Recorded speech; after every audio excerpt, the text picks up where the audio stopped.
Updating an existing landscape. That is today's topic here on the program as we go on location once again. Mark, always good to be out and about, and this is another river property, isn't it? It is.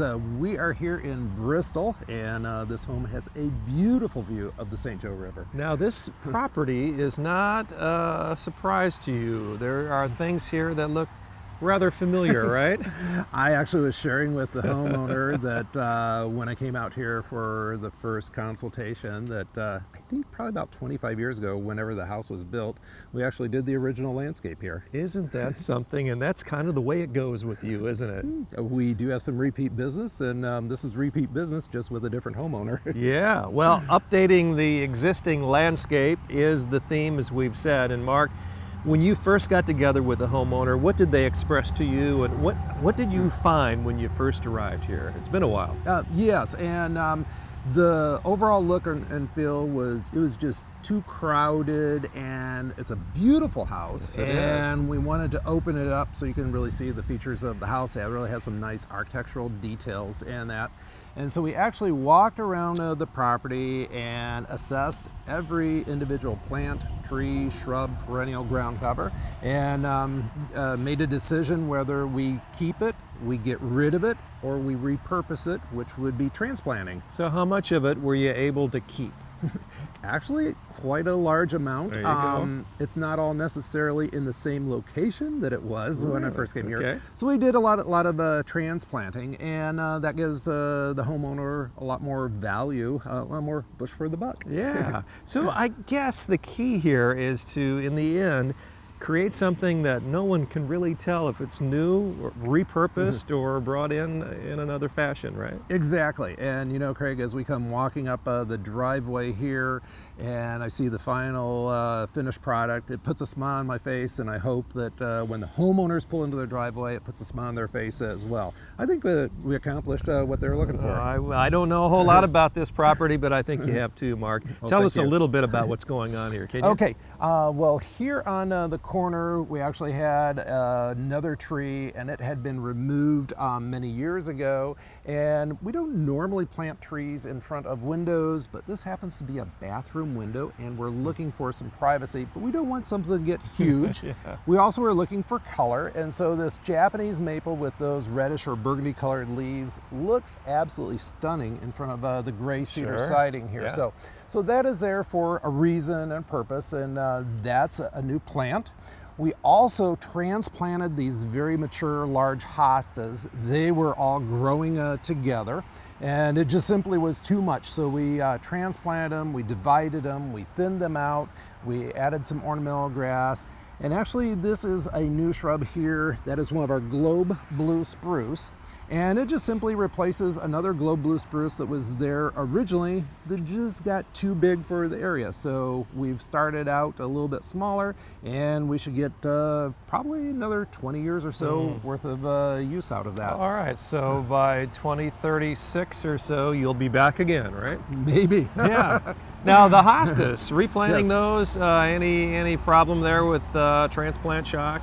You know, there's some things that you can transplant and some things that you cannot. Yeah. And hostas are one of those plants that's very, very forgiving, and they did absolutely just fine and will look even better next year. They look good now, yes. What else here, Mark? Well, where we're standing here, Craig, this was all a living ground cover called Pachysandra. It just simply was too much. It was choking out the plantings, and so we removed all that Pachysandra. It opened it up. And the homeowner really likes kind of soft textures and not these hard-shaped, heavily pruned shrubs and that. And so you'll see a lot of ornamental grasses incorporated in here. These are some dwarf blue fescue grasses that we transplanted. The blues look really nice with the burgundy colors. And then we've opened this up to show off this beautiful Japanese red lace leaf maple, which is kind of the crown jewel here by Yes. the front entrance. That is the wow, isn't it? It is. Yeah. And then on the other side of the sidewalk here, we've got a really, really small planting pocket. And there's not a lot of things that can work in a teeny tiny area there, but actually the dwarf ornamental grasses, this is our gold variegated lirapi. looks stunning there. They maintain that green and gold variegated leaf throughout the season. And then Craig, during the summertime, actually gets a kind of a bluish purple colored flower, which you can see one starting to appear right here. And this rose, the homeowner was telling me a little story about that. This rose just actually came up on its own. It was a surprise rose, and so it's very, very precious there. Has some additional really significance to it, and so we kept that there, and then we added a third gold variegated larapi there, and it looks really, really nice with the rose. Very cool. Well, what's up front here, Mark? Okay, well, let's go over there and check it out. All right. Well, Mark, what'd you find here when you first arrived? Well, good question. Actually, here in front, there was nothing. Nothing? All we had was this What? edging here and an empty bed. And prior to my visit out here, there had been a tree, and I don't remember what else, but we did have to work around a stump.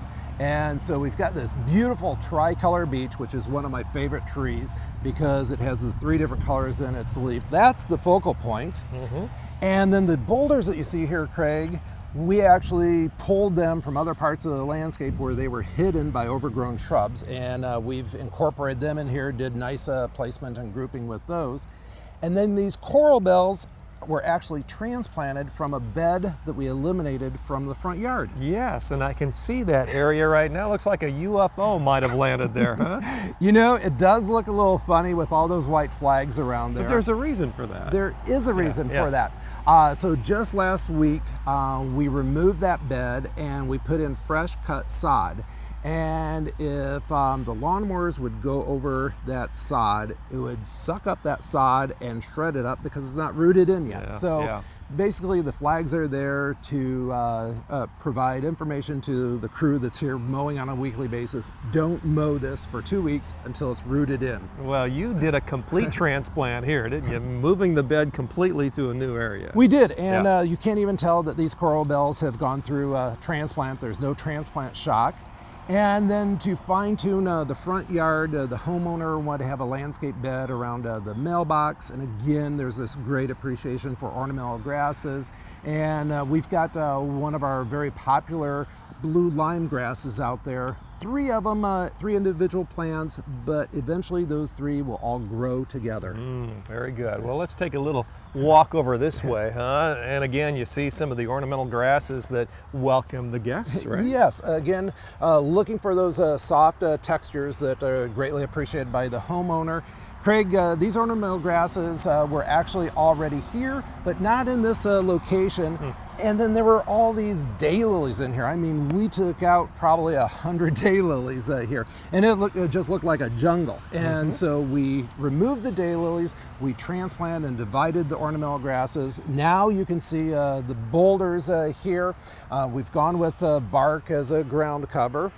And then also an area in front of the garage window here was way overgrown, and so we eliminated 100% of those shrubs, and we wanted to have kind of some balance and symmetry. And so we've got a red Japanese bloodgood maple here, which ties in with the other bloodgood maple on the front of the house. Yeah, a lot of dividing and conquering going on here, huh? Absolutely. And what I like are these junipers. They go with the burgundy colored leaves of the Japanese maple quite nicely. They complement each other. Eventually there will just be a sea of gold. It's one of our unusual golden junipers called Sabric Gold Juniper. Now, we've featured a lot of these plants and varieties on the freebie sale we have. during the different segments of the program. Folks can pick up any of these, and they don't necessarily have to go in this order, do they, on any landscape? I mean, absolutely not. I would say after 34 years of designing and installing landscapes, we have never installed one that's exactly the same as another. So mix and match to your heart's delight, huh? Absolutely. Very good. Well, lots of things going on here. Now, Mark, if folks at home wanted to get maybe some of their landscaping updated, and would this be a good time of the year to maybe talk about doing that? You know, it's a great time because the plants actually transplant very well, especially with the cooler temperatures that we're experiencing now and the rains. They're very forgiving. Now, there are some larger trees and shrubs which are beyond transplanting, and that's something that we just talk about and as we go through and assess an existing landscape. So the very first step then, if someone is watching that's maybe interested in what we featured here today, would be to give you a call or go online at lintons.com and then get that process going. Absolutely. And the consultation, the very first one, free of charge. Absolutely free. Okay, well check it out. If you need some updating of that tired landscaping, Lintons is the place to make that first call. Mark, good job out here. Thank you, Craig. And a nice visit after, what, 25 years of being away, huh? It's been a while. Yep. Very good. Much more coming up on the program. Stay with us. We'll be right back.